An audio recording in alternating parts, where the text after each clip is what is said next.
वज़ीर आज़म ने कहा कि ये आज मैं कौम के सामने उनके बिहार पर ये ऐलान ज़रूर करूं कि अगर इसकी ज़रूरत हो और इससे लोगों की तसल्ली होती है कि वाकई में कि इससे तस्दीक की जा सकती है, तो कम से कम वज़ीर आज़म तैयार हैं ये मुरासला जो है ये चीफ जस्टिस सुप्रीम कोर्ट के सामने रखने के लिए। अभी अदम एतमाद की तहरीक पेश नहीं हुई थी और उससे पहले ये मुरासला आया है, तो ये बड़ी एक गौर तलब बात है कि ये ऐसा नहीं हुआ कि अदम एतमाद की तहरीक हुई तो उसके बाद ये मुरासला भेजा गया। और ये अहम इसलिए है कि इस मुरासले के अंदर बराह रास्त अदम एतमाद की तहरीक का जिक्र है। उससे भी ज्यादा अहम, उसमें दो टोक अल्फाज के अंदर यह भी लिखा जा रहा है कि अगर अदम एतमाद की तहरीक कामयाब नहीं होती, अगर इमरान खान वजीर आजम रहते हैं तो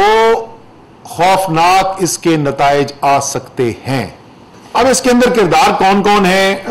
उसमें एक के ऊपर तो कोई शक ही नहीं है और वो नवाज शरीफ है।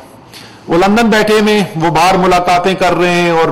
वो भी वजीर आजम जिस दिन चाहेंगे तो वो तमाम तफसील भी बता देंगे। ज्यादातर तो उसमें से मीडिया के अंदर रिपोर्ट भी होती रही है कि किस किस से मिलते रहे हैं वो, और जो बातें करते रहे हैं जाहिर है उनमें से एक का नतीजा जो है हमें यहां पर अदम एतमाद की तहरीक की सूरत के अंदर हमें नजर आ रहा है। जो पीडीएम की सीनियर लीडरशिप है वो भी जाहिर है इस बात से ला इल्म नहीं है।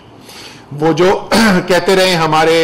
एमएनए से जब बातचीत होती थी, मीडिया वालों के साथ बातचीत होती थी, तो वो जो कहते थे कि सारे मामला तय पा गए हैं, तो जाहिर है उनको भी पता है कि ये इसका